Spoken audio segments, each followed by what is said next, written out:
Apakah kampus Anda menghadapi tantangan dalam menarik mahasiswa baru?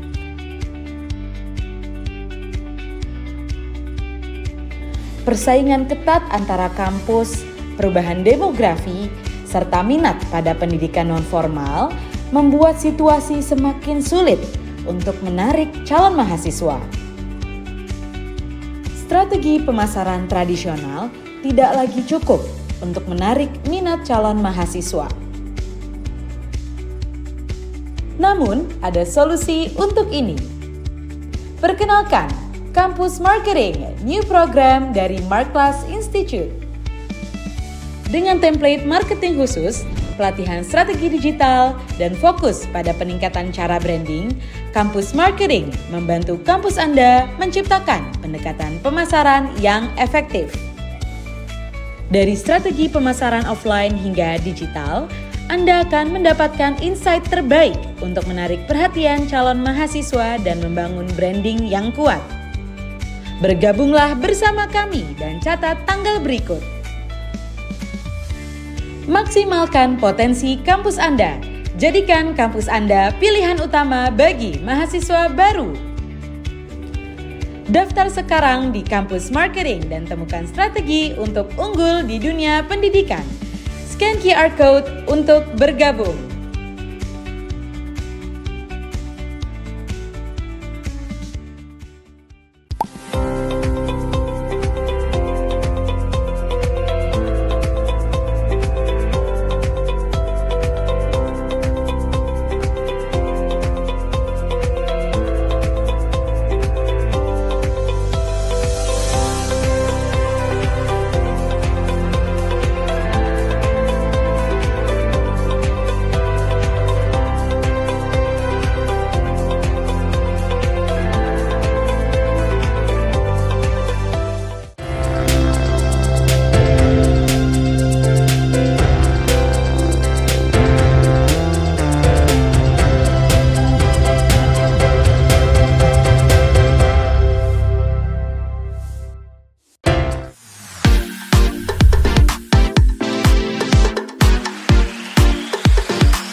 Mana suaranya?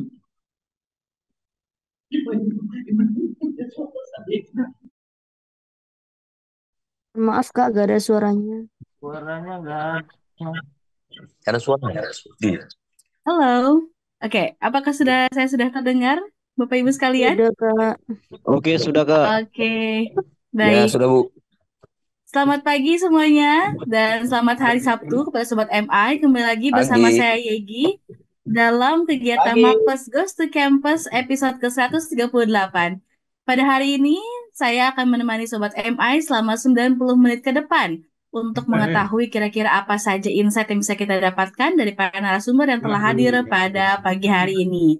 Seperti biasa nih Sobat MI, Markclass Goes to Campus akan memberikan inspirasi serta sudut pandang tentang creativity, innovation, entrepreneurship, dan juga leadership yang telah atau akan dilaksanakan oleh lembaga pendidikan tinggi di Indonesia.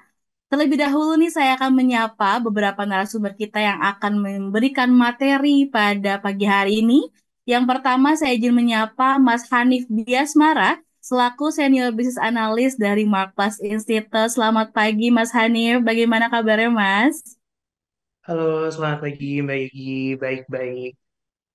Oke, nanti kita akan kembali ke sesi Marketplace Institute ya Mas ya. Oke, terima kasih banyak Mas Hanif. Nah, saya juga izin menyapa beberapa narasumber yang sudah secara spesial diundang pada pagi hari ini. Yang pertama saya izin menyapa Dr. Muhammad Dharma Halwi SEMM selaku Rektor Universitas Abdul Aziz Lamazido. Selamat pagi Bapak. Selamat pagi, Ibu. Panggilnya Bapak Dharma kah Ya, atau Pak bagaimana nih Pak? Dharma, Pak Dharma, Pak Dharma. Oke, siap Pak Dharma. Nanti sudah siap untuk mengisi sesi pada pagi hari ini ya Pak ya? Siap, siap, Ibu. Oke, nanti saya akan kembali ya Pak pada sesi Bapak. Terima kasih banyak Pak Dharma. Oke, yang kedua, saya izin juga menyapa narasumber kita yang kedua yaitu ada Bu Melani Eka Putri Andrean SM selaku Dekan FEB Universitas Teknologi Bandung. Selamat pagi Bu Melani. Halo, selamat pagi Mbak Yegi ya. Salam kenal Mbak. Saya Melani dari Iya, salam kenal juga. Sehat Ibu, bagaimana kabarnya pagi hari ini? Alhamdulillah sehat. Weekend tapi Oke, tetap semangat ya. betul, siap semangat ya Bu ya. Nanti kita akan kembali di sesi Bu Melani ya Bu ya untuk memaparkan materi terkait dengan Universitas Teknologi Bandung. Terima kasih banyak Ibu. Nah, Sobat MI, sebelum kita masuk ke sesi yang pertama, kita akan melihat dulu nih highlight dari Marketplace Goes to Campus episode sebelumnya. Berikut adalah video highlightnya. Selamat pagi, selamat hari Sabtu Sobat MI. Kembali lagi bersama saya Alma dalam acara Marketplace Goes to Campus episode ke-137. Nah, makanya itu sekarang juga learning juga berubah. Di mana learning ini semakin personalized, di mana kalau kita juga di LMS, misalnya kita bisa memberikan pilihan apakah kamu ingin belajar brand, service, atau sales, di mana dari kebutuhan dari student.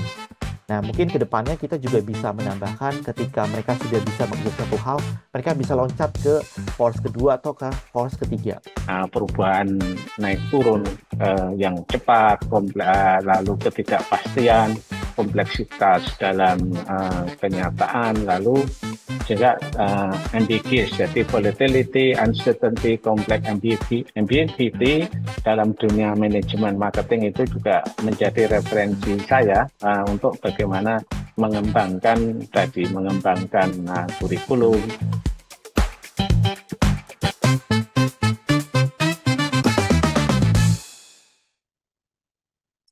Nah, tadi kita udah lihat ya keseruan dari Marketplace Goes to Campus episode 137 dan hari ini pun gak kalah seru, kita akan mendapatkan banyak sekali insight secara dan juga materi informatif tentunya dari narasumber kita.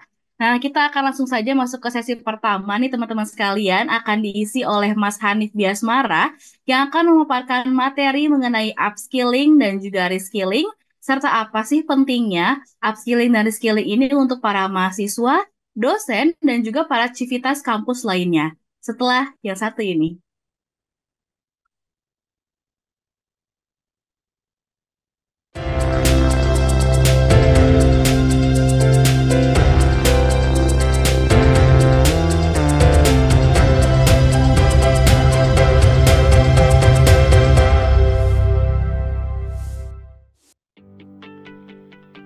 Baik, selamat pagi Bapak Ibu semuanya dan juga rekan-rekan mahasiswa semuanya. Nah, pada pagi hari ini dalam Marketplace Goes to Campus episode ke-138, saya coba ingin berdiskusi nih terkait dengan reskilling dan juga upskilling, terutama bagi institusi pendidikan, baik itu untuk dosen, baik itu untuk mahasiswa dan juga sivitas akademik lainnya. Nah, mungkin saya izin untuk share terkait dengan materi pada hari ini. Oke, baik. Mungkin kalau kita membahas terkait dengan reskilling dan juga upskilling, mungkin ini menjadi salah satu topik yang cukup banyak diperbincangkan di dunia korporasi pada saat ini. Karena jika kita melihat beberapa tahun ke belakang dan mungkin tahun ini dan mungkin sampai tahun depan gitu ya, kita masih dalam situasi yang mana kita mencoba ingin memprediksi kira-kira keadaan dari sisi ekonomi, politik, dan lain sebagainya itu bagaimana sih? Dan kira-kira itu pasti akan memengaruhi terhadap performa organisasi ataupun sebuah bisnis gitu ya. Jadi diperlukan juga skill-skill yang dapat membantu perusahaan atau organisasi untuk dapat memiliki growth yang baik, performance yang baik, sehingga banyak sekali institusi yang mana mereka ingin memiliki karyawan ataupun mungkin staff-staffnya yang memiliki skill set yang mumpuni, sehingga banyak dari perusahaan-perusahaan ini juga yang melakukan reskilling dan juga upskilling. Nah, ini mungkin bagi teman-teman dari dunia pendidikan, kira-kira reskilling dan upskilling ini akan membawa dampak yang seperti bagaimana sih? Pasti akan banyak manfaat yang didapatkan bagi institusi, tidak hanya dari sisi institusinya saja, tapi mungkin juga dari sisi outputnya. Yang mana itu adalah mahasiswa-mahasiswa yang akan lulus gitu ya, yang mana akan diserap dalam dunia kerja ke depannya. Manfaat dari reskilling dan juga upskilling sendiri mungkin ini hanya beberapa saja, tapi ini adalah 5 hal yang cukup penting, yang mana reskilling dan upskilling ini harus dilakukan bagi setiap individu, terutama bagi sumber daya manusia. Yang pertama, dengan melakukan reskilling dan juga upskilling ini pasti kita dapat beradaptasi dan juga bangkit dari situasi krisis. Jika kita berkaca pada tahun-tahun sebelumnya, yang mana itu adalah waktu COVID-19, banyak sekali perusahaan-perusahaan yang harus shutdown, banyak sekali karyawan-karyawan yang harus terlay off, sehingga melakukan reskilling dan juga upskilling itu tidak hanya penting bagi perusahaan, tapi itu juga dapat membuat karyawan-karyawan ini memiliki securement bagi karir mereka juga gitu ya. Sehingga ini apabila diterapkan dalam dunia pendidikan dan juga mungkin diimplementasikan untuk pengembangan diri teman-teman mahasiswa di sini, diharapkan reskilling dan upskilling ini dapat membuat teman-teman ini bisa beradaptasi dan juga bisa berkontribusi lebih terhadap institusinya. Yang kedua adalah menghadapi peluang dan tantangan yang akan datang. Jika kita melihat nih, kira-kira 2025 ini seperti bagaimana, kita pasti juga masih belum bisa memprediksi dengan jelas. Tapi jika kita membekali diri kita dengan skill-skill yang mumpuni, itu kita diharapkan dapat menghadapi peluang dan juga tantangan yang akan datang di tahun-tahun berikutnya. Yang mana ini institusi-institusi juga harus membekali staff-staffnya, sivitas akademi, dan lain sebagainya untuk memiliki skill yang mumpuni supaya dapat menghadapi peluang dan juga tantangan yang akan datang. Yang ketiga adalah dapat menyeimbangkan supply dan juga demand skill, terutama dalam kondisi yang tidak menentu seperti sekarang ini. Lalu dapat memperkuat institusi untuk menghadapi berbagai disrupsi. Jika kita melihat perkembangan teknologi saat ini yang cukup masif dan juga perkembangan-perkembangan lainnya yang mengharuskan kita sebagai istilahnya human gitu ya, sebagai orang yang mengendalikan atau mengkontrol teknologi ini, kita harus dapat menguasai skill-skill yang dapat relevan dengan perkembangan-perkembangan yang juga sekarang ini semakin masif gitu ya, sehingga penting bagi sumber daya manusia, baik itu di dunia pendidikan juga gitu ya, untuk dapat memiliki skill-skill yang dapat relevan dengan perkembangan-perkembangan saat ini. Dan kelima, untuk mempercepat labor shift dan membuat perubahan dalam institusi untuk lebih mudah untuk ditangani. Ini itu adalah beberapa hal-hal atau poin penting kenapa sih kita harus melakukan reskilling dan juga upskilling. Nah, ini ada contoh beberapa perusahaan-perusahaan besar di dunia gitu ya, telah memiliki success story terhadap reskilling dan upskilling. Ini mungkin kita hanya menampilkan beberapa contoh, tapi sebenarnya kalau kita berkaca dan kita mencari informasi lebih lanjut, banyak sekali perusahaan-perusahaan yang akhirnya mereka bisa survive, mereka bisa besar juga karena dengan reskilling dan upskilling untuk karyawan ataupun untuk staff-staff mereka. Lalu untuk approach dalam reskilling dan upskilling ini ada 3 hal, yaitu ada reaktif, prediktif, dan juga dynamic. Reaktif berarti kita institusi ini dalam mengembangkan skill karyawannya itu dapat dilakukan setelah kebutuhan akan skill tersebut muncul. Jadi kita tahu nih kira-kira perusahaan ini membutuhkan skill set yang seperti ini, sehingga kita baru akan melakukan reskilling dan juga upskilling bagi sumber daya manusia kita. Lalu yang kedua adalah dari sisi atau dari approachment prediktif. Nah, prediktif ini kita mencoba dari memperkirakan terlebih dahulu nih, kira-kira skill di masa yang akan datang itu seperti bagaimana, dan kira-kira bagaimana caranya kita untuk mendeliver skill tersebut kepada sumber daya manusia kita. Dan yang ketiga adalah dynamic. Nah, dynamic ini institusi akan melibatkan karyawan secara aktif dalam menanggapi kebutuhan atau situasi bisnis atau situasi yang lainnya, sehingga karyawan ataupun sivitas akademik ini juga dapat berkembang secara kontinu ke depannya. Nah, untuk reactive approach sendiri, kira-kira stepnya bagaimana? Nah, mungkin kita bisa mulai dari mendefine goal-nya terlebih dahulu. Kita harus tahu kira-kira kenapa kita harus melakukan approachment ini dan kenapa kita harus melakukan reskilling dan upskilling untuk karyawan kita menggunakan approachment reactive ini. Yang kedua adalah kita harus melihat dari sisi current trends dan juga needs-nya. Kita harus melihat dari sisi trennya seperti apa sih bisnis ke depannya atau mungkin tren-tren pengajaran ke depannya. Nah, kita lihat dan kita bisa mengembangkan skill-skill yang relevan dengan tren dan juga kebutuhan tersebut. Setelah itu kita mengidentifikasi current skill gap-nya itu seperti bagaimana. Setelah itu baru kita coba untuk desain, deliver, dan juga develop kepada karyawan atau sumber daya manusia kita. Tentu saja ada beberapa benefit yang bisa didapatkan dengan penggunaan reactive approach ini, seperti skill yang diajarkan relevan dengan kebutuhan saat ini, lalu terhindar dari investasi pada pelatihan yang salah. Lalu yang ketiga adalah membantu perusahaan dalam memahami dan mengambil keputusan sesuai dengan kondisi yang dihadapi.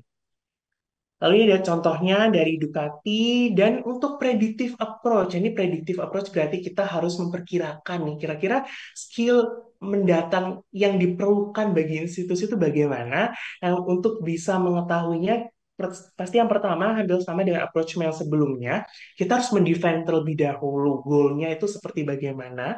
Lalu kita akan coba melalui collect and filter data.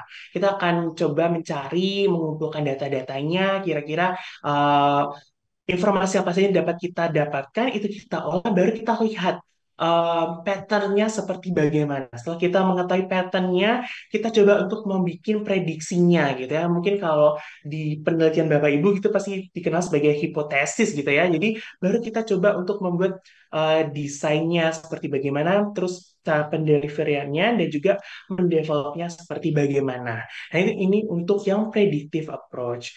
Tentu saja ada banyak manfaat yang bisa didapatkan gitu ya dalam approachment prediktif ini. Yang pertama, memungkinkan institusi untuk memanfaatkan tren dan juga peluang yang akan datang. Lalu yang kedua, dapat mengantisipasi tantangan dan juga resiko sebelum terjadi.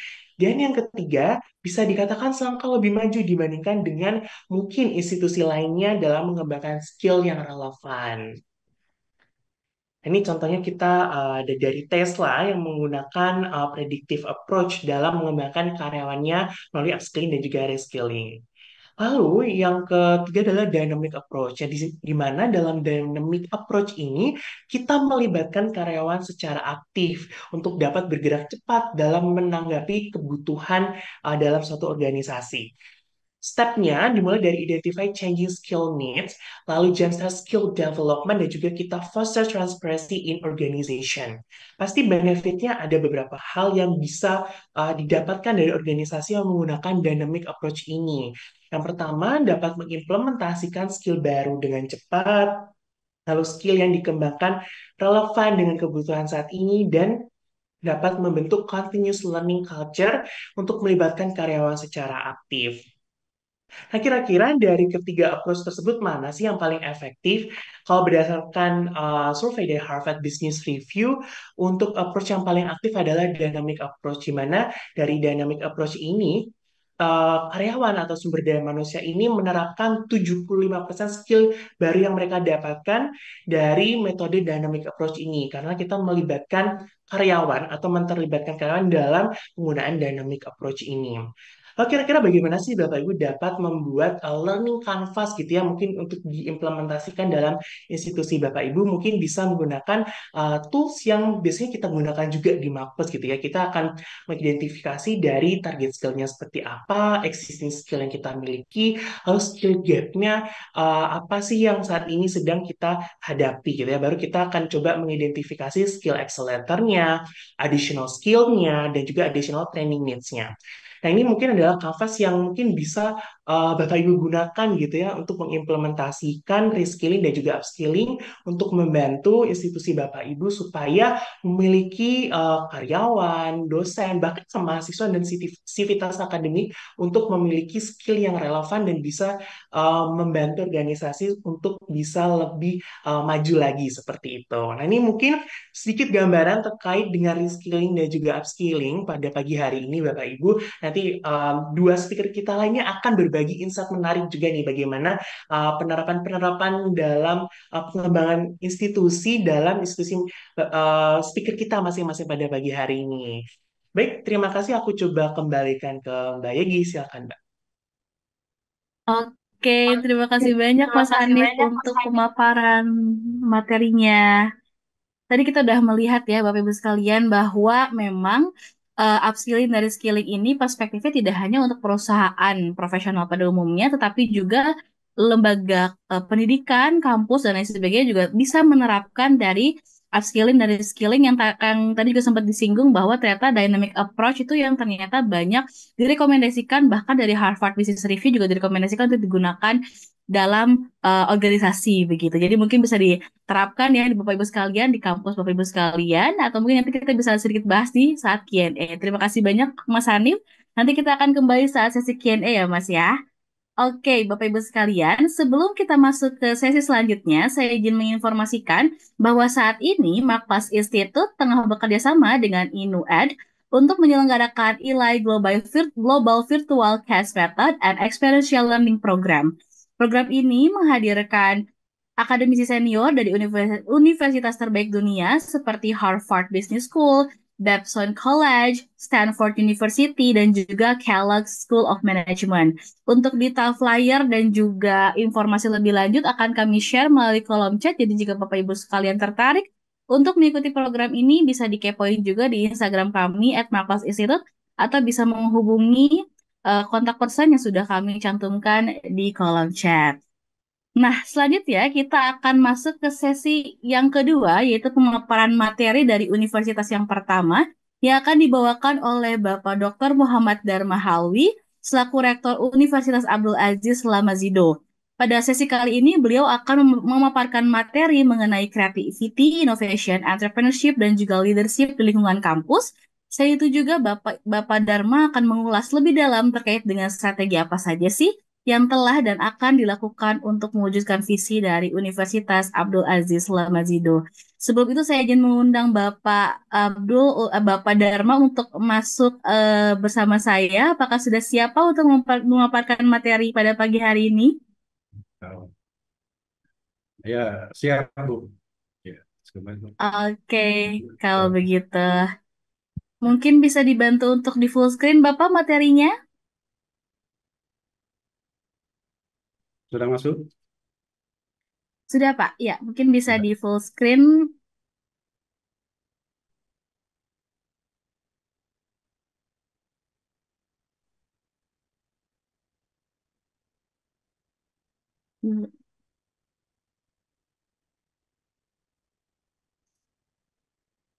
Oke, jadi menarik nih Bapak Ibu sekalian akan dibawakan materi terkait dengan bagaimana cara membangun mindset creativity, innovation, entrepreneurship, dan juga leadership dari perspektif Universitas Abdul Aziz Lamazido. Gitu. Oke, sepertinya sudah siap ya Pak Dharma ya. Baik, terima kasih. Assalamualaikum warahmatullahi wabarakatuh. Waalaikumsalam. Suara saya didengar, Bu? Assalamualaikum warahmatullahi wabarakatuh. Waalaikumsalam warahmatullahi wabarakatuh. Terdengar Pak, silakan untuk memaparkan Baik, materinya Pak. pertama saya ucapkan terima kasih atas adanya kesempatan yang diberikan kepada kami khusus untuk Universitas Abdul Aziz Lamazido. Saya perkenalkan bahwa Universitas Abdul Aziz Lamazido ini berada persis di Kota Palu, Provinsi Sulawesi Tengah. yang memiliki 5 fakultas dan 9 program studi. Nah, alhamdulillah Universitas Abdul Aziz Majido ini salah satu universitas swasta atau PTS yang tertua di Provinsi Sulawesi Tengah.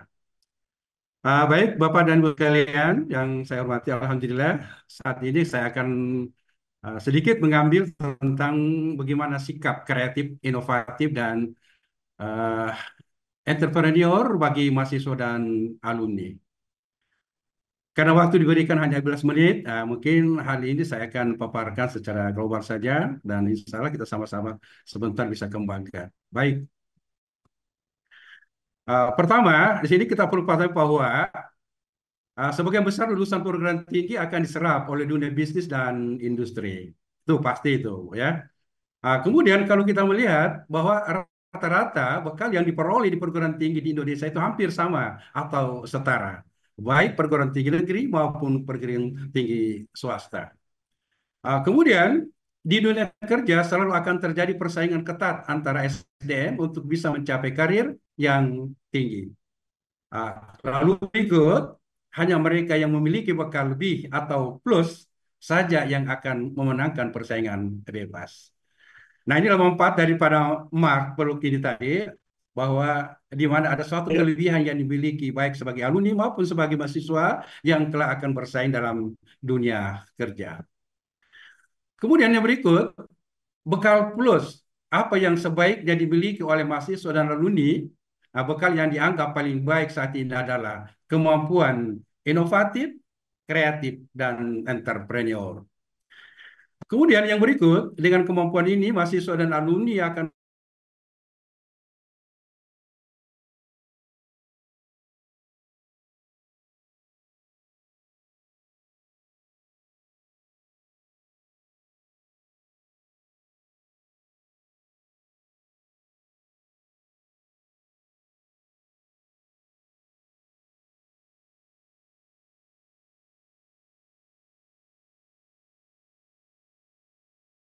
Sepertinya Pak Dharma sedang ada kendala sinyal ya, Bapak Ibu sekalian.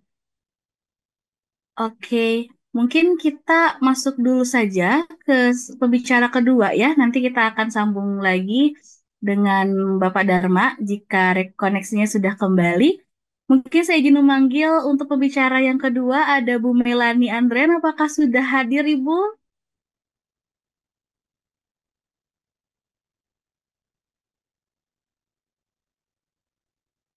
Selamat siang Bu, selamat pagi Bu Melani. Baik Bu, saya lanjut.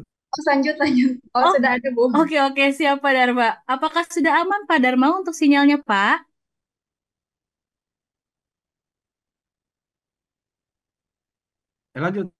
Lanjut Bu. Ya. Oke, silakan Pak. Apakah sudah aman Bapak Dharma? Apakah perlu? Oke, silakan Pak. Ya. Baik Pak, silakan Pak. Ya. Sebelah.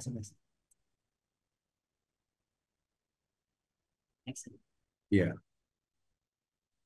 Jadi, hak apa yang diberikan kepada alumni dan mahasiswa adalah problem solving. Jadi progresnya bagaimana agar para alumni dan mahasiswa itu mampu menyelesaikan masalah. Dan problem solving adalah penyelesaian masalah dengan mengikuti kaidah-kaidah ilmiah tertentu sehingga dicapai hasil solusi yang optimal. Jadi saya teringat apa kata Eleanor Roosevelt, mantan Presiden Amerika Serikat, ada 3 hal yang disampaikan. Pertama, small minds discuss people. Artinya orang yang memberikan kerdil itu akan membicarakan tentang orang, tentang individu, dan hasilnya adalah gosip. Yang kedua, kata Eleanor, average minds discuss event, bahwa orang yang berpikiran sedang itu akan selalu menghasilkan peristiwa dan di mana hasilnya adalah pengetahuan dan wawasan. Dan kemudian yang ketiga, great minds discourse ideal. Bahwa orang yang berpikiran besar, bahwa di mana dia selalu memikirkan tentang bagaimana pengembangan-pengembangan dan ide-ide, dan hasilnya adalah bagaimana menyelesaikan solusi. Itu. Baik, lanjut. Semua orang pada prinsipnya harus menjadi problem solver bagi permasalahan sendiri. Berikut, tak ada seorang pun di dunia ini yang tidak memiliki masalah. Contoh, semua orang yang harus bekerja karena mereka memiliki masalah, harus memenuhi kebutuhan hidup. Kemudian, semua anak harus pergi ke sekolah karena mereka memiliki masalah, harus memiliki bekal yang cukup untuk masa depannya. Yang berikut, orang harus menikah karena mereka memiliki masalah, meneruskan keturunan yang antara lain akan menyantuni kelak di hari tua. Kemudian umat beragama harus beribadah karena mereka memiliki masalah, harus mengumpulkan bekal untuk kehidupan di akhirat kelak. Nah, kata kunci di sini adalah seorang problem solver itu harus seorang yang mampu berpikir inovatif dan kreatif. Apa itu inovasi? Inovasi adalah semua jenis tindakan yang bertujuan untuk memperbaiki dan meningkatkan unjuk kerja dan atau kualitas dari semua bentuk kegiatan-kegiatan produksi kegiatan, baik berupa peranti keras, software maupun peranti lunak atau software. Yang berikut, peranti keras, segala jenis peralatan atau perangkat benda, dan lain sebagainya yang bisa diamati dan diraba secara kasat mata. Contoh, komputer, mobil, mesin, alat sekolah, alat dapur, sound system, kemudian unta elektronika, peralatan, dan kemudian laboratorium. Berikut, peranti lunak adalah segala jenis program, sistem, metode, cara, dan proses yang pada umumnya tidak bisa diraba secara kasat mata. Contoh, program komputer, sistem perbankan, metode pengukuran, proses pendidikan, cara belajar, mengajar, dan lain sebagainya. Mengapa harus berpikir inovatif? Tuntunan zaman bahwa besok harus lebih baik daripada hari ini, dan hari ini harus lebih baik daripada hari kemarin. Artinya, segala sesuatu harus selalu diperbaiki terus-menerus tanpa henti. Konsekuensi, siapapun juga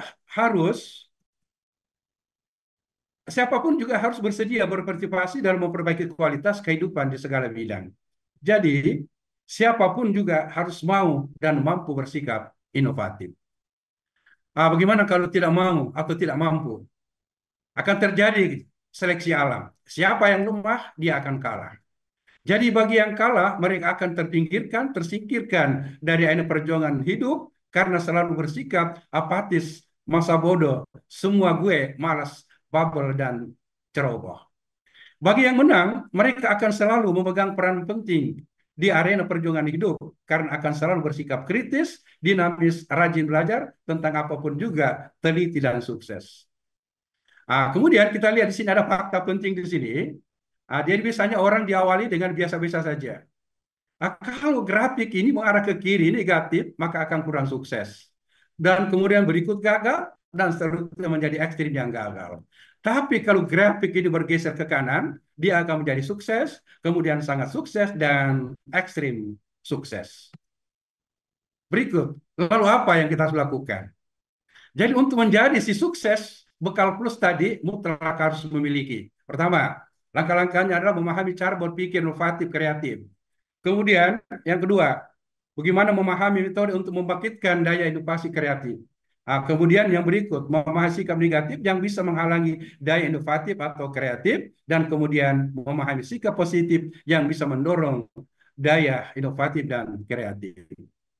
Berikut, cara berpikir inovatif kreatif. Jadi menurut Carl Schweitzer bahwa membuat pembagian dari fungsi kerja otak menjadi dua belahan hemisfer, yaitu otak kiri dan otak kanan. Kemudian karakteristik kedua belah ini, otak kiri berpikir logis, kemudian berpikir berkekuatan konseptual, dan berpikir rasional, lalu berpikir analitis, berpikir objektif, berpola pikir kritis, dan kemudian mengatur sesuatu sebagai bagian. Sedangkan otak kanan, bagaimana otak kanan berpikir acak, berpikir intuitif, kemudian berpikir holistik menyeluruh, berpikir sintetis, berpikir subjektif, pola berpikir kreatif, mengamati sesuatu bagian keutuhan yang sangat bulat. Sayangnya, Kebanyakan orang atau lebih dari 80% cenderung memiliki salah satu gaya berpikir di atas dan hanya sebagian kecil atau sekitar di bawah 20% yang mampu mengintegrasikan kode gaya tersebut. Celakanya, sistem pendidikan saat ini cenderung menekankan proses belajar mengajar yang menuntut penggunaan gaya berpikir otak di sebelah kiri. Penyebabnya, mata pelajaran atau kuliah lebih banyak berfokus pada hal-hal yang menuntut berpikir logis, analitis, dan akurat, padahal kreatif justru terletak pada otak sebelah kanan. Kemudian, seorang problem solver harus bisa mengintegrasikan kedua gaya berpikir ini dengan baik. Kemudian, yang berikut, perbandingan antara kedua otak, berpikir kritis, otak kiri, convergence, vertikal, terfokus, objektif, jawaban hanya satu, analitis, verbal, dan linear.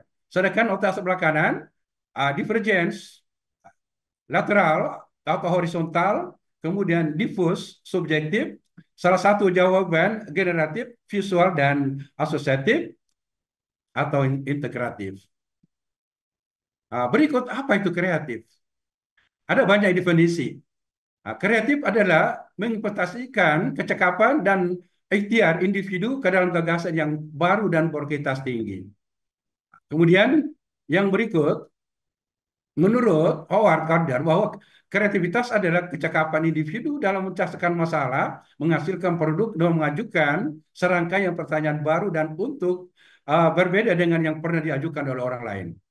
Kreativitas adalah kecakapan menangani masalah-masalah baru yang ditunjukkan lewat mengamati kejadian-kejadian bermasalah yang belum terpikirkan oleh orang lain. Kemudian, 3 definisi kualitas Albert Harris. Pertama, kreativitas adalah kemampuan membayangkan atau menemukan sesuatu yang baru. Berapa kemampuan untuk membangun ide-ide baru dengan cara mengkombinasikan, mengubah, atau menerapkan kembali ide-ide yang sudah ada. Pada dasarnya, semua orang secara substansial memiliki kemampuan kreatif sejak lahir. Ini dibuktikan dengan daya kreatif yang terdapat pada semua anak-anak. Pada orang dewasa, kreatif seringkali ditekankan oleh pendidikan standar yang diperoleh. Tetapi sebenarnya kemampuan ini tetap ada dan bisa dibangunkan kembali. Kemudian definisi kedua, kreativitas adalah sikap kemampuan menerima perubahan dan kemudian pembaruan sudi atau mau untuk bermain dengan ide-ide dan kemungkinan fleksibilitas dalam cara memandang kebiasaan menikmati hal-hal yang baik sambil mencari jalan memperbaiki hal tersebut. Nah, contoh di Jepang, ini tomat dibentuk secara masif menempel di pohonnya menjadi menyerupai apel. Jeruk bahkan berbentuk kotak, hati, jantung, dan lain-lain tujuannya agar konsumen tertarik. Kemudian berikut, kreativitas adalah sebuah proses. Orang yang kreatif adalah pekerja keras dan secara kontinu memperbaiki ide-ide dan solusi-solusi dengan membuat perubahan-perubahan gradual dan perbaikan-perbaikan pekerjaan mudah. Lalu berikut, mitos. Proses kreatif adalah sesuatu yang sedemikian menyatukan sehingga dalam sekejap bisa menghasilkan sebuah benda hebat. Yang realitas, untuk memanfaatkan suatu penemuan baru atau hasil dari berpikir kreatif, masih diperlukan perbaikan-perbaikan secara gradual. Nah, sumber pembangkit kreatif, ilmu pengetahuan, intelijensi, kemudian gaya berpikir thinking style, kemudian karakter berpribadian tertentu, motivasi, lingkungan yang mendukung. Dalam problem solving, motivasi terkuat yang bisa menjadi sumber pembangkit kreatif adalah faktor masalah. Nah, tingkat intelijensi sayangnya tidak selalu berkaitan langsung dengan kemampuan berinovasi yang berkreatif. Kemudian yang berikut, fakta orang jenius ini cenderung tidak kreatif. Orang jenius mampu menyelesaikan masalah yang diberikan kepadanya dengan cepat. Sayangnya, seringkali yang sulit mengenali masalah yang belum tampak di permukaan. Kemudian, orang yang inovatif kreatif justru jarang yang pandai dan jenius, tetapi ia mampu mengenali masalah dan mendefinisikannya. Kemudian, metode-metode inovatif atau kreatif. Evolusi. Metode perbaikan dengan cara meningkatkan secara gradual. Ide baru dibangkitkan dari ide sebelumnya. Solusi baru didasarkan pada solusi sebelumnya. Membuat sesuatu lebih baik walaupun sedikit dari yang sebelumnya. Kebanyakan benda, sistem, metode yang ada saat ini dibangun dengan metode evolusi dalam waktu panjang.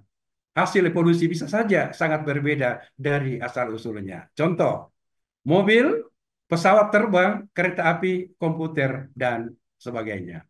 Contoh, nah ini ya, ini contoh inovasi. Nah, kita lihat zaman dulu, jadi zaman berapa dari 1817, Devin Medina. Nah, kemudian berikut inovasi menjadi sepeda seperti ini. Development of tahun 1865. Kemudian sepeda dibentuk dalam buat Dehik Wheel 1870. Kemudian tahun 1980 bentuknya seperti apa yang kita lihat sekarang ini. Kemudian selanjutnya ini menjadi bentuk seperti yang kita lihat. Kemudian contoh-contoh inovasi dalam dunia industri, mobil masa kini, ini Honda 2024. Kemudian mobil masa depan, ya, mobil masa lampau, ya, yang dipergunakan pada masa seperti ini. Kemudian lanjut. Nah, contoh-contoh inovasi di dunia industri, televisi masa kini, kemudian televisi masa lalu, seperti apa yang kita lihat pada gambar-gambar ini. Kemudian lanjut, contoh inovasi di dunia industri, ya, komputer, kita lihat ya, jadi Acer seperti tadi, itu TM 2304, tahun 2026, metode evolusi mengikatkan pada prinsip berpikir kritis. Setiap masalah yang telah diselesaikan akan selalu bisa diselesaikan dengan cara yang lebih baik. Kemudian contoh-contoh inovasi di dunia pendidikan. Cara belajar siswa aktif, guru pamong, sekolah persiapan pembangunan, sekolah kecil, sistem pengajaran modul, sistem pembelajaran jarak jauh, inovasi yang diciptakan oleh Depdikbud bekerja sama dengan lembaga-lembaga asing seperti Preschool, US, dan lain-lain. Inovasi pada contoh ini muncul dengan model top-down. Innovation yang merupakan kebaikan dari model inovasi yang diciptakan berdasarkan ide, pikiran, kreasi, dan inisiatif dari sekolah, guru, masyarakat. Dari bottom up innovation. Kemudian sintesa, dua atau lebih ide yang digabungkan dalam satu ide baru yang lain. Contoh, ini menggabungkan ide sebuah radio dengan ide telex memberikan ide baru yaitu sebuah radio teks. Kemudian menggabungkan ide telepon dan ide komputer memberikan ide baru yaitu smartphone dan VDA. Kemudian berikut menggabungkan ide perdagangan dan internet memberikan ide baru bisnis, commerce, dan banking dan finance. Kemudian revolusi sering ide baru yang baik benar-benar berbeda dari pendahulunya. Itu contoh. Dari device elektronik, dari semikonduktor adalah sama dengan berbeda dibandingkan pendahuluan, yaitu tabung hampa, walaupun fungsinya tepat sama dengan perbaikan ujuk keras yang sangat berarti. Kemudian layar LCD dari bahan kristal menggantikan layar tabung hampa sehingga menggunakan tampil dan dimensi pesawat tipis serta monitor komputer menjadi lebih jauh, lebih tipis, dan ringan. Kemudian berikut terakhir ini kita mengubah arah.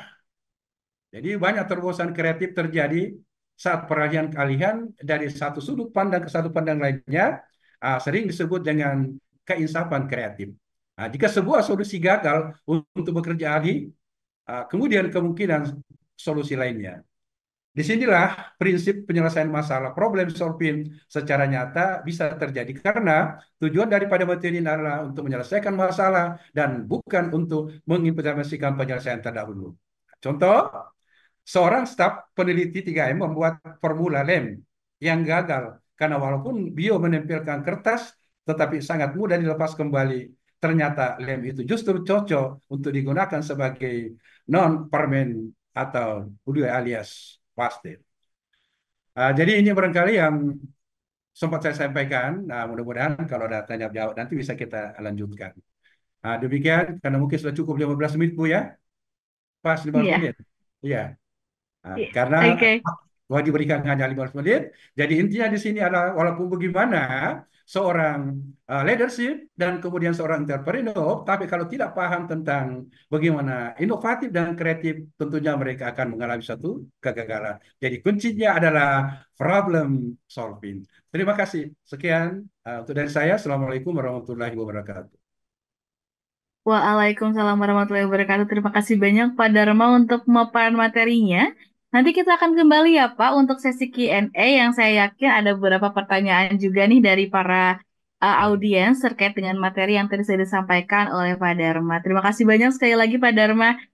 Nah, sebelum masuk ke sesi Ya. selanjutnya nih Bapak Ibu sekalian, saya izin mengingatkan jika ada rekan-rekan sekalian yang ingin bertanya terkait dengan materi yang tadi sudah disampaikan oleh Mas Hanif ataupun Pak Dharma dan nanti yang akan disampaikan juga oleh Bu Melani, silahkan memberikan pertanyaan melalui kolom chat yang nanti akan kita bacakan dan kita akan sama-sama jawab pada saat sesi Q&A berlangsung di akhir nanti. Nah, selanjutnya kita akan masuk ke sesi selanjutnya nih. Di sini akan diisi oleh universitas kedua, yaitu ada Bu Melani Eka Putri Andrean SM, selaku Dekan FEB Universitas Teknologi Bandung yang akan juga memaparkan materi terkait dengan creativity, innovation, entrepreneurship, dan leadership di lingkungan kampus Universitas Teknologi Bandung. Namun terlebih dahulu, mari kita saksikan tayangan profil dari Universitas Teknologi Bandung berikut ini.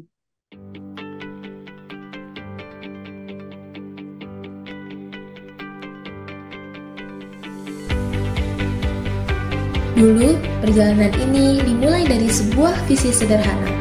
Langkah demi langkah, Sekolah Tinggi Teknologi Bandung berkembang, mengukir sejarah panjang dalam dunia pendidikan. Namun, tak hanya waktu yang berjalan, kami terus berubah, bertransformasi. Dari sekolah tinggi, kami lahir kembali sebagai Universitas Teknologi Bandung, membawa nama baru dengan tekad yang lebih kuat. 33 tahun telah berlalu dan kami terus melangkah maju. Berbagai prestasi berhasil diraih berkat komitmen kuat untuk terus berkembang dan menciptakan inovasi yang relevan di tengah dunia yang terus melaju. Bersama mahasiswa, dosen, dan seluruh sivitas akademika, kami terus berinovasi, mengukir prestasi, dan memberikan kontribusi terbaik bagi bangsa ini. Inilah cerita kami, sebuah perjalanan yang penuh transformasi untuk masa depan yang lebih baik. Dirgahayu Universitas Teknologi Bandung yang ke-33, bertransformasi, tingkatkan prestasi, dan inovasi. Dirgahayu bagi Universitas Teknologi Bandung yang ke-33. 33 tahun Universitas Teknologi Bandung bertransformasi, tingkatkan prestasi, dan inovasi.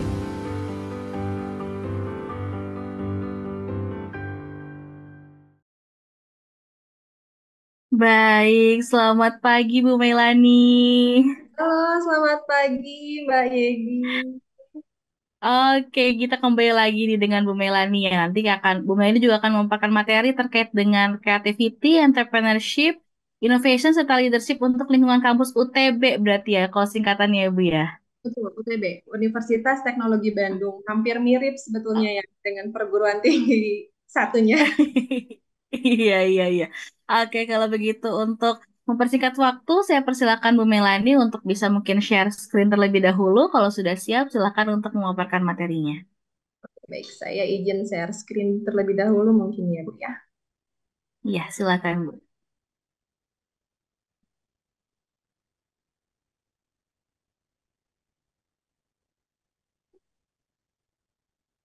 Kalau Sabtu seperti ini, apakah di UTB ada kegiatan kuliah, Ibu, atau gimana Ibu nih?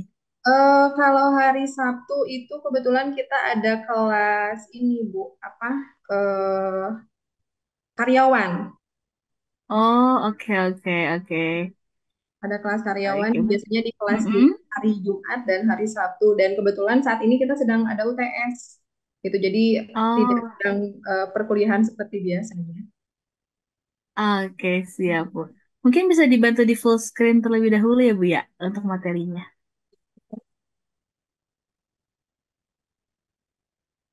Sebelah kanan, iya. Oke. Udah ya?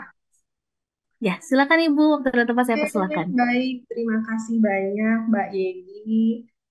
Assalamualaikum warahmatullahi wabarakatuh. Selamat pagi, Bapak Ibu atau Akang Teteh mungkin ya, saya di sini lebih tepat ya, biar terlihat akrab.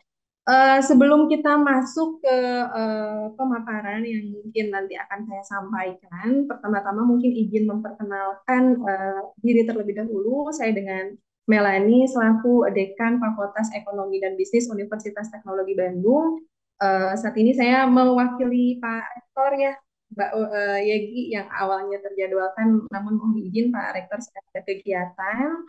Dan juga mohon izin kami memperkenalkan mungkin sekilas mengenai kampus kami, Universitas Teknologi Bandung. Kami adalah kampus yang berlokasi di Bandung tentunya, dan sebelumnya sebetulnya kami itu adalah sekolah tinggi Teknologi Bandung. Di tahun ini, tepatnya di bulan Februari, kita mengalami perubahan bentuk menjadi Universitas Teknologi Bandung, di mana kita mempunyai dua fakultas. Ada Fakultas Industri Kreatif, di bawahnya ada 3 program studi, Teknik Industri, Teknik Informatika, dan Desain Komunikasi Visual. Kemudian satunya lagi adalah Fakultas Ekonomi dan Bisnis, di mana di bawahnya ada program studi Bisnis Digital dan juga Manajemen Retail. Nah, seperti itu mungkin ya sedikit sekilas mengenai kampus kami. Lalu materi yang akan saya sampaikan hari ini adalah bagaimana kampus kami berperan untuk mencetak generasi yang kreatif dan inovatif ya, karena tentu kreatif dan inovatif ini sebetulnya masuk dalam tagline kami gitu ya, dan juga masuk ke dalam visi kami, yaitu menjadi socio creative trainer ya untuk mahasiswa. Nah, selanjutnya kita masuk ke materi. Akang Teteh, Bapak Ibu semuanya, mungkin teman-teman atau Akang Teteh di sini pernah mendengar apa yang dinamakan dengan istilah VUCA ya, VUCA, VUCA ya, di mana VUCA ini adalah singkatan dari V-nya itu adalah volatility, kemudian U-nya uncertainty, C-nya complexity, dan A-nya ambiguity ya. Di mana VUCA ini, istilah ini diciptakan oleh seorang ilmuwan dari Amerika bernama Warren Bennis dan Burt Nanus, dua pakar ilmu bisnis dan kepemimpinan. Jadi VUCA ini sebetulnya menjelaskan kondisi dunia yang berubah cepat, tidak terduga, yang dipengaruhi oleh banyak faktor yang mungkin saja tidak terkontrol gitu ya. Nah, VUCA ini bisa saja masuk ke dalam bisnis, kemudian dalam pendidikan, begitupun dalam karakteristik kepemimpinan seperti itu. Nah, dalam kepemimpinan sendiri, istilah menggambarkan karakteristik lingkungan yang dinamis dari tantangan yang seringkali dihadapi oleh para pemimpin ini. Nah, saya yakin yang bergabung saat ini juga ada yang mungkin masih mahasiswa ya, mahasiswa yang dimanakan mungkin kedepannya adalah calon seorang pemimpin ya. Kita bahas mungkin ya satu-satu mengenai VUCA tadi ya. Yang pertama, volatility atau volatilitas dalam bahasa Indonesia, perubahan cepat ya, di mana situasi ini situasi di mana perubahan terjadi dengan cepat dan tidak terduga. Nah, dalam volatility ini, seorang pemimpin perlu memiliki kemampuan untuk merespon ke perubahan dengan fleksibilitas dan kecepatan, serta mempersiapkan organisasi untuk menghadapi ketidakpastian yang datang secara tiba-tiba. Kemudian di sini juga dibahas ada ketidakpastian, uncertainty, situasi di mana masa depan sulit diprediksi karena kurangnya informasi yang pasti.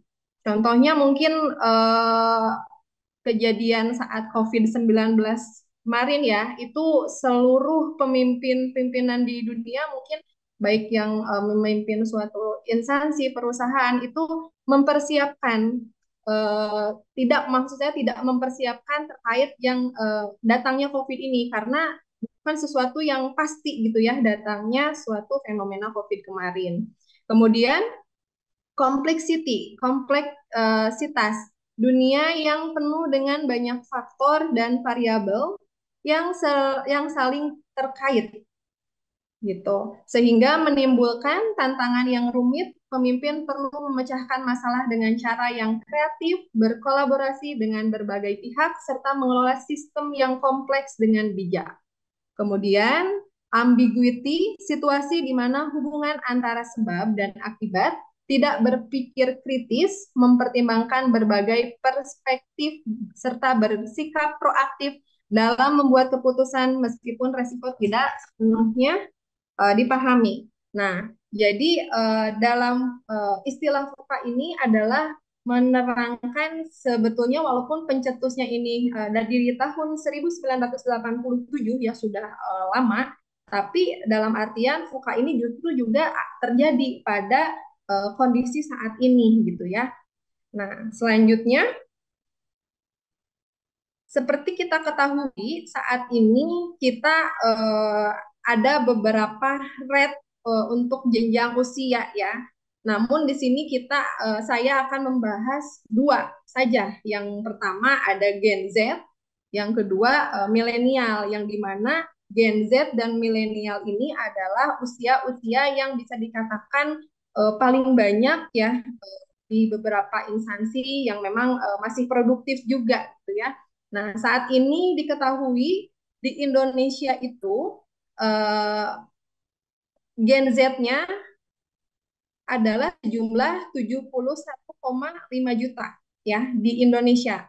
Gen Z itu adalah umur sekitar 12 sampai 27 tahun kalau dihitung dari tahun ini, di mana Gen Z itu adalah orang-orang yang lahir di tahun 97 sampai 2012. Nah, itu Gen Z. Kemudian milenial. Milenial adalah rentan usia yang lahir di umur 1981 sampai 1996. Umurnya sekitar 28 sampai 43 tahun untuk tahun ini. Dan jumlah di Indonesia saat ini ada sekitar 69,4 juta ya. Nah, ini bisa dikatakan ternyata lebih banyak generasi Gen Z saat ini ya di Indonesia. Nah, kemudian di Jawa Barat sendiri, karena Bandung ada di Jawa Barat, nah ini makanya saya masukkan data yang ada di Jawa Barat. Gen Z-nya ini sebesar 12,9 juta dan milenial 11 juta. Masih banyak pimpin oleh si Gen Z ini untuk banyak jumlahnya gitu ya, yang 12,9 juta. Artinya di sini kita perlu melihat bahwa ternyata usia-usia Gen Z ini sudah mulai masuk gitu ya ke dunia kerja gitu ya. Nah, mungkin dari sini juga dari institusi perguruan tinggi kami sendiri perlu mempersiapkan apa yang perlu kita bekali terhadap mahasiswa kami yang mungkin juga rata-rata ini ada Gen Z juga Gen Alpha sebetulnya. Nah, kemudian yang Gen Z ini saya yakin juga di kegiatan hari ini banyak juga ya generasi Gen Z seperti itu. Nah, jadi mungkin nanti akan saya jelaskan terkait tips-tips apa saja yang sudah kita lakukan di universitas untuk mendorong yang namanya menciptakan kreativitas dan inovasi untuk mahasiswa. Nah, berbicara mengenai Gen Z sendiri, apa saja sih yang perlu dibekali oleh teman-teman AKT gitu ya, sehingga teman-teman itu mempunyai soft skills yang baik gitu ya. Yang pertama, Akang Teteh perlu memperhatikan yang namanya silaturahmi ya. Silaturahmi, komunikasi, kemudian attitude, sikap dan gestur, kemudian curious ya, rasa ingin tahu memecahkan suatu masalah, kemudian penguasaan teknologi. Nah, ini tentu dengan perkembangan teknologi saat ini yang semakin berkembang, kita tidak bisa diam begitu saja, tapi tetap harus mengikuti arah perkembangan teknologi saat ini gitu ya. Apalagi kampus kami apa namanya adalah sebuah kampus teknologi di mana memang selalu kita terapkan untuk dapat beriringan dengan perkembangan teknologi saat ini. Kemudian di sini juga ada grow dan entrepreneurial sesuai dengan visi kami menjadi socio-creative trainer. Kita di UTB juga sangat mendukung dan melibatkan mahasiswa terkait kegiatan-kegiatan kampus untuk creative trainer gitu. Kemudian harus fleksibel dan adaptif ya. Nah, kembali ke Gen Z tadi. Jika kita membahas Gen Z ya teman-teman, saya bahas bahwa acara saat ini mungkin banyak juga Gen Z-nya ya. Yang pertama, ada yang menyebutkan bahwa Gen Z ketika menjadi pemimpin itu adalah digital natives ya, di mana Gen Z adalah generasi pertama yang tumbuh dengan teknologi digital sejak lahir. Jadi Gen Z akan sangat terampil dalam menggunakan media sosial dan alat digital untuk komunikasi yang memungkinkan penyampaian informasi yang cepat dan efektif. Nah itu. Kemudian fakta selanjutnya nih mengenai Gen Z ketika menjadi seorang pemimpin. Fokus pada kesejahteraan. Kesejahteraan mental dan fisik adalah prioritas bagi seorang Gen Z. Jadi Gen Z mungkin nantinya itu akan cenderung menciptakan lingkungan kerja yang mendukung keseimbangan kerja hidup dan juga kesehatan mental. Mereka akan memperhatikan ke arah sana. Kemudian fakta Gen Z menjadi pemimpin juga mereka mempunyai kesadaran sosial yang tinggi ya terhadap isu-isu sosial dan lingkungan. Mereka termotivasi untuk memperjuangkan keadilan sosial dan memimpin gerakan yang berfokus pada selanjutnya, keberagaman dan inklusi. Generasi Gen Z menghargai keberagaman dan inklusi. Jadi biasanya Gen Z ini percaya bahwa tim yang beragam dapat menghasilkan solusi yang lebih inovatif dan efektif. Kemudian Gen Z juga biasanya mempunyai gaya kepemimpinan yang kolaboratif. Gen Z lebih suka berkolaborasi dalam tim, kemudian menghargai semua pendapat dari anggotanya. Selanjutnya, yang paling penting, Gen Z itu ternyata dia punya bekal kreativitas dan inovasi yang tinggi dengan pendekatan berpikir di luar kotak, yaitu karena sekarang serba digitalisasi yang mungkin akan memudahkan mereka gitu ya untuk mendorong kreativitas dan inovasi mereka. Kemudian fakta lainnya adalah penguasaan informasi. Gen Z saat ini memiliki akses yang luas ke informasi dan mampu menganalisanya. Mereka bisa membuat keputusan yang lebih baik berdasarkan data dan fakta, karena yaitu tadi dimudahkannya dengan digitalisasi saat ini. Nah, dari fakta-fakta mengenai Gen Z tadi yang saya jelaskan, kita melihat artinya Gen Z ini sebetulnya punya bekal yang sangat baik gitu ya dengan hidup dengan generasi mereka yang hidup yang diserba digital saat ini, jadi memudahkan mereka. Maka dari itu kami di Universitas Teknologi Bandung selalu mendorong dan melibatkan mahasiswa untuk bisa menciptakan inovasi dan kreativitas tadi. Contohnya saat ini di UTB itu kita mempunyai unit yang namanya Creative Trainer, di mana unit Creative Trainer ini kita mempunyai program pengelolaan sampah ya. Kita tahu kan ya, yang namanya sampah itu adalah masalah bagi semua orang gitu ya. Dikatakan masalah apabila kita tidak bisa mengatasinya. Kalau misalnya buang sampah sembarangan gitu ya, tidak dipilih segala macamnya, ya akan terbuang begitu saja. Tapi di sini kita dengan unit Creative Trainer ini kita mencoba membuat suatu program bagaimana pengelolaan sampah yang tadinya harusnya kita buang tapi akhirnya menjadi sebuah sesuatu yang bernilai nantinya dan bisa apa namanya dijual gitu ya, bernilai. Nah, jadi saat ini di UTB itu dari unit Creative Planner, saya sedikit bercerita mungkin ya. Kita mengumpulkan sampah-sampah kertas di kampus itu bekas dokumen-dokumen misalnya untuk UTS ataupun dokumen-dokumen apa.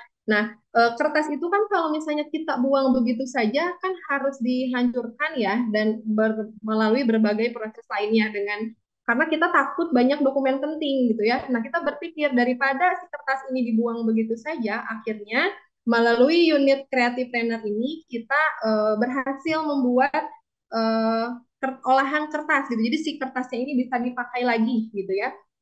Jadi kertas itu kita hancurkan, terus kita proses agar nantinya bisa dipakai lagi. Nah, mungkin dan setelah dipakai lagi tentunya bisa dijual gitu ya, dan ini sudah kita jual di akun e-commerce kami gitu ya. Nanti saya play videonya ya. Sebentar. Oke. Nah,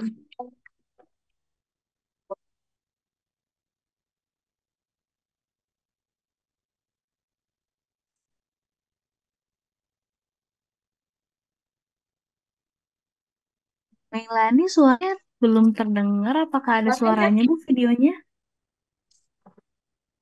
Suaranya nggak masuk kayak Suara. Belum, iya Ibu. berarti kayak gitu. Tapi cuma musik aja sih suaranya. Oh, oke, siap. Nah, ini kertas dileburkan, di blender, kertas bekas tadi. Dan ini mahasiswa kami dari Pramuka. Nah, ini sedang diproses, dileburkan kertasnya. Kemudian dicetak. Kita ini punya cetakannya sendiri.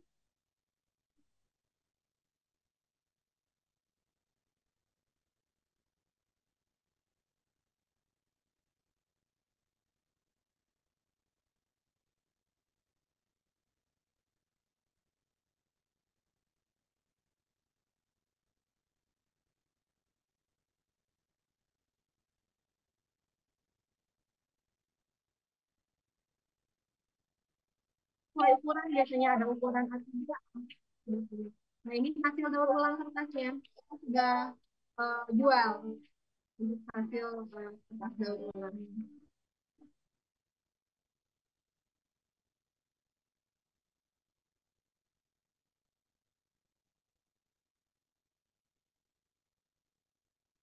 Oke, nah seperti itu mungkin ya teman-teman terkait tadi kami berbicara mengenai kepemimpinan, kemudian inovasi dan kreativitas apa yang kita terapkan kepada mahasiswa kami.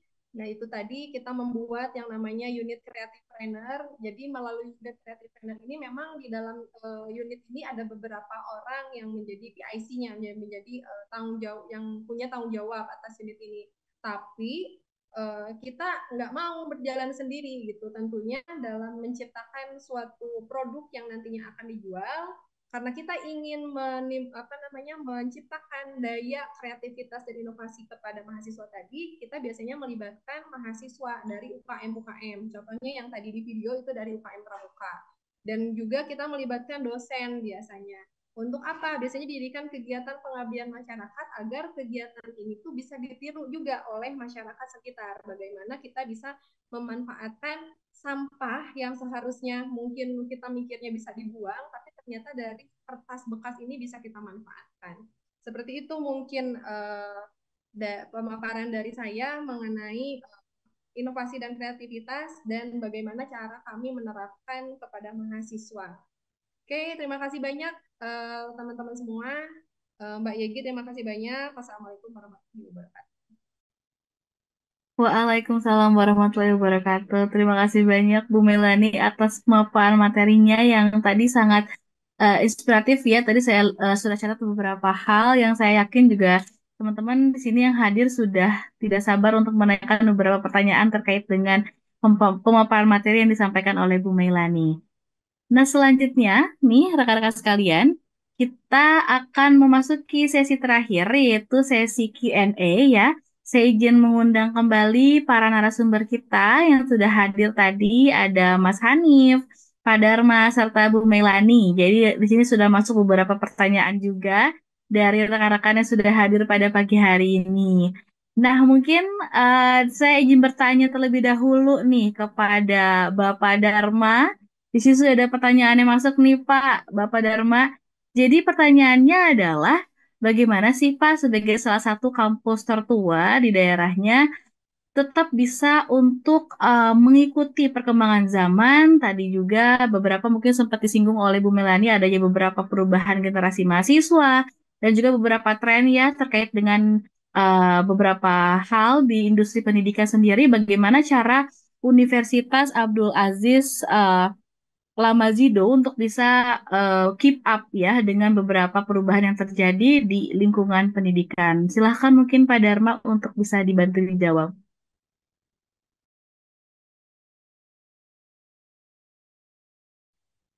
Belum di-unmute, Pak. Maaf, untuk suaranya masih belum terdengar. Ya, baik. Sudah terdengar? Ya, Assalamualaikum Sudah terdengar, warahmatullahi Pak. wabarakatuh. Waalaikumsalam. Universitas Abdul Aziz Lamajido ini, saya katakan universitas tertua karena diawali dulu dengan sekolah tinggi. Jadi awal terbentuknya itu dari sekolah tinggi ilmu ekonomi. Dan dalam satu yayasan, yaitu Yayasan Pancabakti. Ya, Yayasan Pancabakti. Kemudian ini ada dua, yayasan ini ada dua, ada Stisipol dan kemudian ada Sekolah Tinggi Ilmu Ekonomi. Itu ada dua jurusan, ekonomi, manajemen, dan accounting. Kemudian setelah itu dari tahun-tahun berjalan, di mana mahasiswa ketika itu luar biasa, Bu, sampai 4.000, 7.000 mahasiswa itu. Kemudian ini berjalan dengan seiring waktu, kami beberapa tahun mengalami musibah. Nah, seperti Ibu katakan, ya, yang ditahu orang yang Palu kan dengan gempa dulu, likuifaksi. Nah ini ya. Sehingga ketika itu banyak mahasiswa-mahasiswa yang artinya ketika itu keluar dari Kota Palu, ini ya, keluar dari Kota Palu, sehingga kami kehilangan beberapa mahasiswa. Tapi alhamdulillah setelah gempa usai, seperti apa kita sekarang, kemudian kita mengusulkan bagaimana agar supaya Sekolah Tinggi Ilmu Ekonomi menjadi suatu universitas. Dan alhamdulillah, maka terbentuklah satu yang kita sebut Universitas Abdul Aziz Lamajido. Aziz Lamajido ini diambil dari orang tua kita dulu yang menjabat 2 periode gubernur Provinsi Sulawesi Tengah, yaitu almarhum Abdul Aziz Lamajido. Ini yaitu artinya nama ini tidak asing ya bagi orang-orang yang baik di lingkungan Sulawesi Tengah itu sendiri. Nah ini kami berulang terus berkembang, akhirnya apa? Kami membentuk beberapa fakultas, termasuk tadi fakultas ekonomi, universitas ini kita merger dari STIE, lalu kemudian Stisipol, kita gabung menjadi satu fakultas.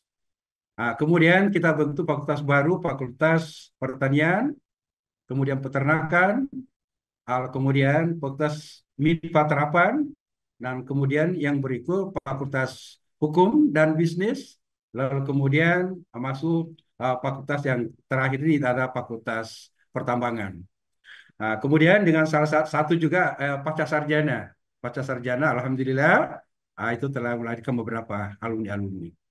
Dan ini terus kita berkembang, alhamdulillah saat ini bahwa di mana Universitas Abdul Aziz Lamajido telah memiliki 5 fakultas dan 9 program studi seperti apa yang saya sebutkan tadi. Nah, perkembangan terus berlanjut. Jadi karena kami baru kemarin dari pulang patok banding benchmark di 5 perguruan tinggi, kemudian Universitas Pamulang, kemudian Fakultas University Telkom, dan kemudian Universitas Kristen di di Bandung dan beberapa lima. Alhamdulillah. Dari hasil benchmark itu kita akan kembali memperkuat kita punya kurikulum, dan kemudian MBKM pertukaran mahasiswa, dan kemudian pertukaran dosen. Dan inilah terus berkembang dan sampai saat ini alhamdulillah bahwa di mana Universitas Abdul Aziz Samajudo ini telah berkembang yang tadi jadi sekolah tinggi kemudian menjadi satu universitas. Ini adalah satu hal yang membuat kami merasa bahwa di mana di Provinsi Sulawesi Tengah ini akan lahir universitas, yaitu universitas tertua tadi yang asalnya tadi dari sekolah tinggi, ya. Nah itu Bu, dan kami terus mengadakan renovasi dan terus berupaya dan insya Allah bangunan kami rencana kita akan dirikan, kan saudara desainnya gambarnya itu menjadi di depannya 3 tingkat, kiri kanan dan belakang kita akan menjadikan 7 tingkat. Nah, itu Pak, itu hasil benchmark itu. Insya Allah doakan supaya apa yang kami cita-citakan bisa terwujud dengan baik. Nah, kemudian alumni-alumni kita sudah menyebar, Bu. Yang menyebar di berbagai daerah-daerah dan alumni telah menduduki beberapa jabatan. Nah ini Bu, untuk sementara bagaimana universitas ini bisa berkembang ke depan. Terima kasih. Ya, Assalamualaikum warahmatullahi wabarakatuh.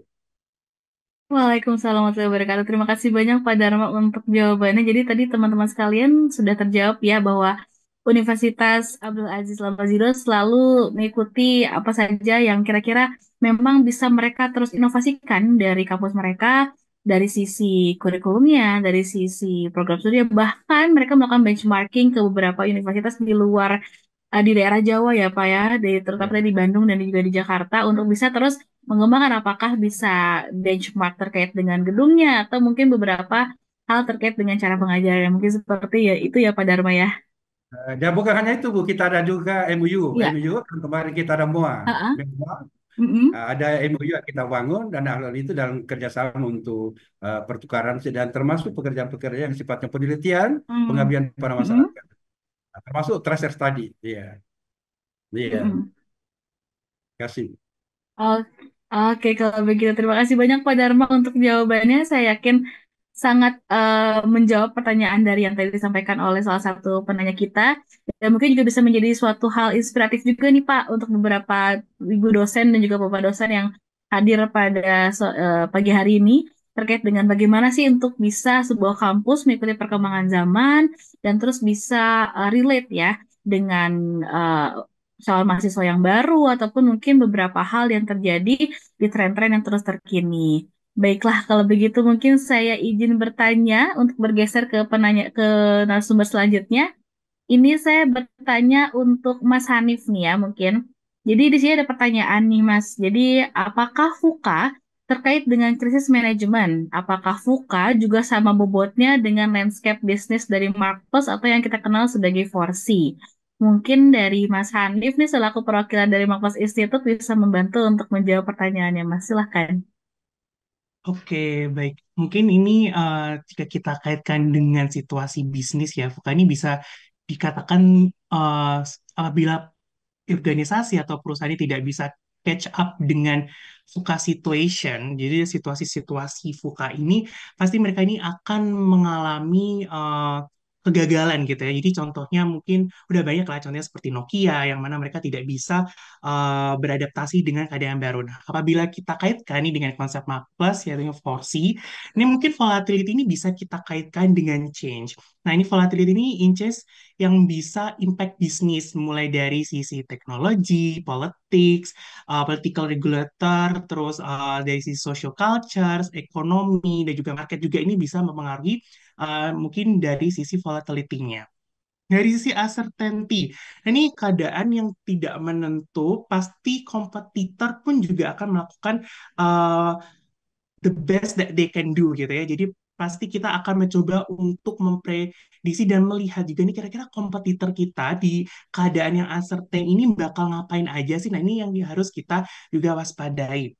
Lalu ngomongin complexity, kalau ngomongin complexity berarti kita akan ngomongin consumer kita atau customer kita yang very complex. Apalagi setelah COVID, cara atau journey mereka juga pasti akan sangat beda sekali sebelum COVID gitu ya. Pasti mereka akan memiliki preferensi-preferensi yang mungkin harus dipenuhi oleh perusahaan supaya tetap bisa meng-keep customer-nya.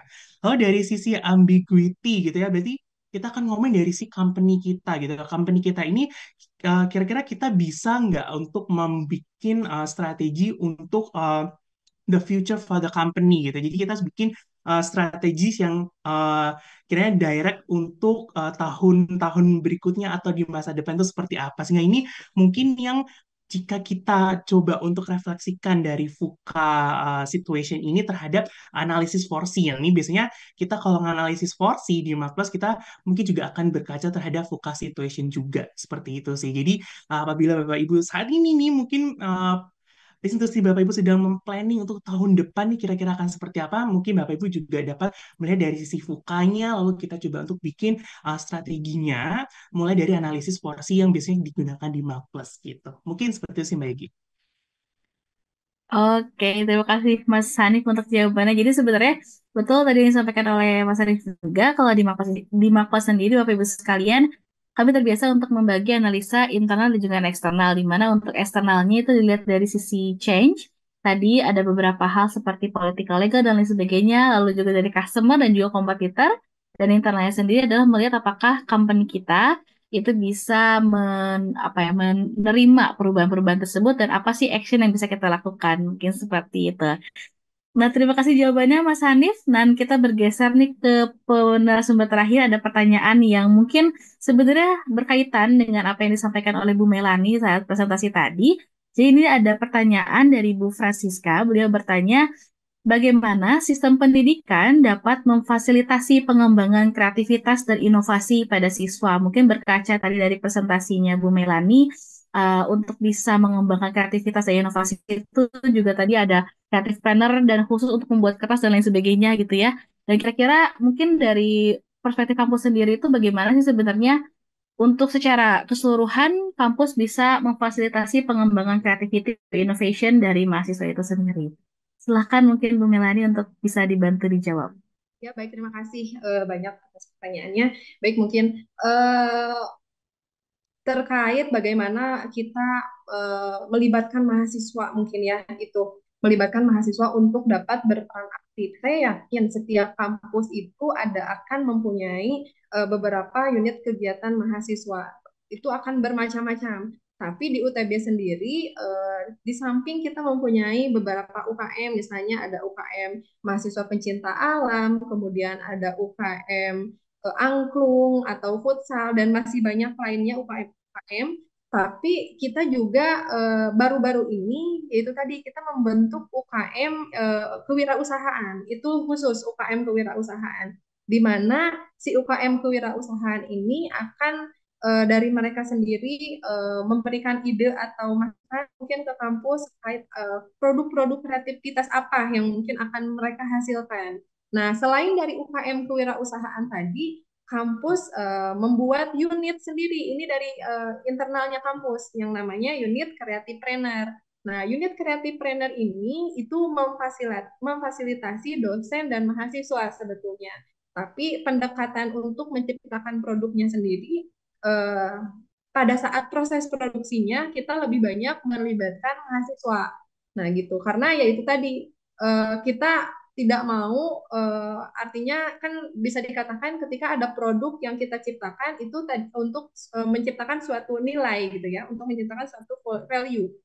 Nah, dari value yang nanti akan kita dapat ini, kita ingin juga mahasiswa masuk ke dalam prosesnya. Maka dari itu, dari unit Creative Planner, kita melibatkan beberapa UKM-UKM tadi, ada Pramuka, ada Mapala, ada UKM Angklung, dan masih banyak lainnya untuk bisa turut andil dalam proses produk apa nih yang akan kita buat gitu ya. Nah, dalam jangka waktu dekat ini yang terakhir dan memang masih berjalan, kebetulan kita sedang memproduksi kertas daur ulang tadi yang kita kelola, yang dari sampah asalnya kemudian bisa dijual tentunya. Nah, itu. Tapi dari awal biasanya memang dimonitor dulu oleh dosen biasanya gitu. Yang nantinya biasanya dijadikan kegiatan pengabdian masyarakat. Jadi seperti itu, kita sediakan dulu wadahnya, dan tentunya karena ya itu dia ya, mahasiswa kan kalau misalnya dari awal biasanya memang harus kita dampingi dulu, setelah kita dampingi barulah mereka oh tahu ternyata manfaatnya itu seperti ini gitu kan, seperti yang daur ulang tadi. Asik juga mereka biasanya ikut apa namanya pencetakan dari mulai kertas dari mulai kertas yang kita anggap bukan apa-apa, kita hancurkan, kita jadikan bubur, kita apa namanya kita jemur gitu kan, dan hingga akhirnya bisa dijual gitu kan. Itu kita menyadarkan mahasiswa gitu terkait manfaatnya itu sendiri dari kreativitas yang dihasilkan seperti itu. Oke, baik. Terima kasih banyak Bu Melani untuk jawabannya. Jadi menarik ya tadi bahwa sebenarnya kampus ini bisa menjadi wadah dan juga yang membantu mereka membimbing gitu ya agar kreativitas dan juga inovasi yang dibawa oleh mahasiswa ini lebih terarahkan gitu ya. Jangan sampai mereka mempunyai kreativitas tapi tidak dapat tidak dapat kampus arahkan sehingga mungkin jatuhnya bukan menjadi suatu hal yang bisa bermanfaat gitu ya. Itulah mungkin peran dari kampus dan juga para dosen untuk bisa membimbing para mahasiswa kita.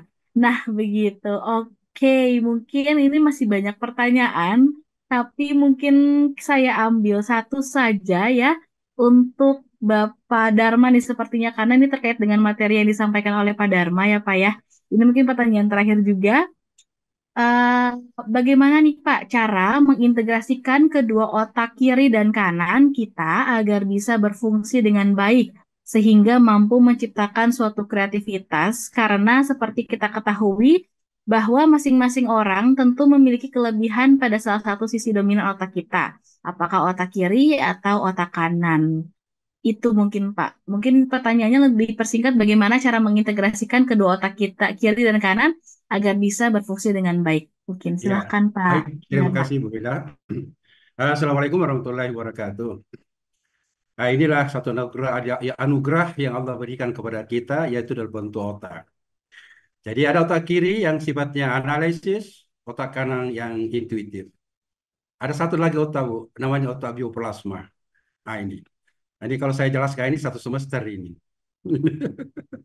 Ya, baik. Nah, jadi otak kiri ini adalah satu otak yang ketika kita menghadapi satu problem, satu masalah, tentu kita akan merujuk kepada sesuatu apakah dalam bentuk literatur ataukah bentuk misalnya kita tanya kepada seseorang atau seperti apa. Jadi memerlukan satu analisis. Sehingga di saat kita analisis masalah itu dan disitulah terjadi yang kita sebut dengan nama penyelesaian masalah itu tadi. Contoh ya, kalau misalnya kita belanja ke toko, kita tanya kok berapa harga barang itu kok? Biasanya bilang tunggu saya lihat notanya dulu. Nah, dilihat nota itu barang itu harganya sekian. Nah, jadi kok tadi sama penjual tadi bisa menentukan harga berdasarkan atas catatan yang dibuat sesuai dengan berapa besar harga barang tersebut. Itu pakai otak kiri itu. Nah, ada satu-satu tunggu analisis dulu, baru ambil satu keputusan. Sedangkan otak kanan yang sifatnya intuitif, yang pakai istilahnya perasaan. Jadi contoh tadi, kasih contoh lagi, atau yang menjual barang tadi, berapa harga barang itu? Yang sebelah kanan itu harganya sekian, harga di situ harganya sekian. Jadi tanpa melihat satu konsep atau nota sudah paham bahwa harganya itu sekian. Nah, kapan terjadi otak sebelah kanan ini? Otak kanan itu terjadi pada diri kita karena ketika sering mengulang-ulang. Jadi karena sering mengulang-ulang, maka terbentuklah di otak kanan kita menciptakan satu hal yang mungkin pada saat kita lakukan langsung terbentuk dan spontanitas kita bisa menjawab. Nah ini otak kanan ini tadi. Nah kemudian bagaimana kita membuat mensinergikan antara otak kiri dan otak kanan tadi. Tunggu dulu, kalau kita bertanya yang mana kira-kira yang penting otak kiri atau kanan? Tentunya kita harus fungsikan otak kanan. Karena otak kanan ini adalah sesuatu keputusan yang bisa kita ambil tanpa berpikir panjang atau tanpa dianalisis lagi. Maka itu habis Al-Quran itu pakai otak kanan itu. Dia tidak pakai otak kiri itu habis. Itu ya. Nah ini karena seringnya kita lakukan tadi, maka otak kanan itu berfungsi. Nah, jadi otak kiri, otak kanan itu memang perlu ya otak analisis juga, tapi lebih dominan yang kita pergunakan di sini adalah otak kanan. Nah, kemudian ada sesuatu yang mungkin pada saat kita putuskan lalu tersimpan dalam hati kita, itu dapat otak bioplasma. Otak bioplasma itu letaknya antara otak kiri, otak kanan, berada di belakang daripada kepala kita. Jadi di belakang sini, di situ tempat otak bioplasma itu tadi. Nah, otak bioplasma itu juga spontan muncul karena adanya kata-kata sebut sebagai insting, indera keenam. Nah, indera keenam itu yang difungsikan di sini tadi adalah otak bioplasma. Nah, itu Bu ya. Jadi untuk bagaimana agar supaya otak kanan itu bisa berfungsi, maka sering-sering kita lakukan sesuatu karena sering-sering kita ulang, maka apa yang kita lakukan itu sudah tersimpan dalam otak sebelah kanan kita. Makanya ada itu pelatihan otak kanan itu. Ya, ada pelatihan untuk anak-anak diajar bagaimana menggunakan otak kanan. Ini. Jadi itu ya. Jadi itulah fungsi daripada otak kanan, bagaimana sesuatu keputusan kita lakukan dengan spontanitas kita menjawab. Itu karena sering kita lakukan. Iya. Oke, terima kasih banyak Iya. Pak Dharma untuk jawabannya. Saya yakin tadi jawabannya sangat, walaupun seharusnya tadi kata Pak Dharma ini adalah satu semester kuliah, tapi sepertinya bisa menjawab pertanyaan dari Bu Santi ya. Terima kasih banyak untuk pertanyaannya. Mungkin sebelum kita tutup satu lagi nih mungkin ya untuk Bu Melani, biar sama-sama dua nih, Pak Dharma dua, Bu Melani juga dua. Ini terkait dengan tadi Bu, permasalahan Gen Z yang sempat disinggung oleh Bu Melani juga pada saat memaparkan materi. Nah ini, jadi ada pertanyaan dari Bu Anita. Apakah strategi kepemimpinan di era saat ini beda dengan dulu? Dan apakah ada trik tertentu dalam memimpin generasi Z dan juga milenial? Mungkin dari perspektif Bu Melani, ya saja. Silahkan Bu, untuk bisa dibantu dijawab. Oke, dari Bu Anita ya. Halo Bu Anita. Apakah apa tadi pertanyaan strategi kepemimpinan di era saat ini berbeda dengan zaman dulu? Ya tentu Betul. berbeda Ibu ya. Strategi kepemimpinan di era saat ini kan lebih dengan beriringan dengan perkembangan teknologi tentunya ya, perkembangan teknologi, perubahan sosial dan juga perbedaan karakteristik dari generasi tersebut tentunya. Nah, mungkin tips dan trik cara kita memimpin Gen Z dan milenial karena kita ketahui Gen Z ini adalah generasi yang mereka tumbuh bersama berkembangnya teknologi, artinya kita juga dalam mendelegasikan tugas, misalnya kita sebagai seorang pemimpin juga harus bisa memanfaatkan teknologi digital dengan dunianya mereka, gitu kan ya. Kemudian juga dalam fleksibilitas kerja juga mungkin perlu memberikan ruang kepada Gen Z biasanya untuk mereka bisa mengeksplorasi lagi kreativitas mereka untuk menyelesaikan tugas. Jadi kita nggak bisa baku gitu ya kalau misalnya ke Gen Z, dipersilahkan aja mereka ingin berinovasi seperti apa. Nah, kita juga perlu mendorong pengembangan keterampilan mereka gitu. Jadi jangan dibatasi gitu ya. Kita sekali lagi diberikan kesempatan. Nah, kemudian untuk milenial sendiri, karena saya juga di sini sebagai milenial tentunya ya, kan milenial itu kita yang lahir sekitar tahun 82 sampai 96 ya, kalau tidak salah. Nah, itu generasi milenial ini kita mengikuti juga perkembangan teknologi, tapi tentunya kita juga pernah ada di zaman teknologi belum berkembang seperti saat ini, gitu ya. Dalam artian kita masih kadang mengedepankan sesuatu hubungan yang secara personal itu enak gitu ya Bu ya, lebih empati gitu ya, lebih menunjukkan perhatian gitu kepada tim kita. Kemudian kita juga perlu menghargai dan mengakui kontribusi mereka walaupun mungkin si gen milenial ini secara digitalisasi tidak secepat si Gen Z gitu ya. Kemudian kita juga perlu menjadi pemimpin yang transparan gitu kepada si generasi milenial ini gitu ya. Jadi ya itu tadi kembali lagi karena berbeda antara Gen Z dan milenial. Kalau Gen Z mereka memang lahir di saat teknologi sudah berkembang, sedangkan milenial kita mengalami keduanya ada di zaman saat teknologi belum seperti sekarang dan juga kita merasakan di teknologi seperti sekarang, ya tentunya jadi ada perbedaan seperti itu.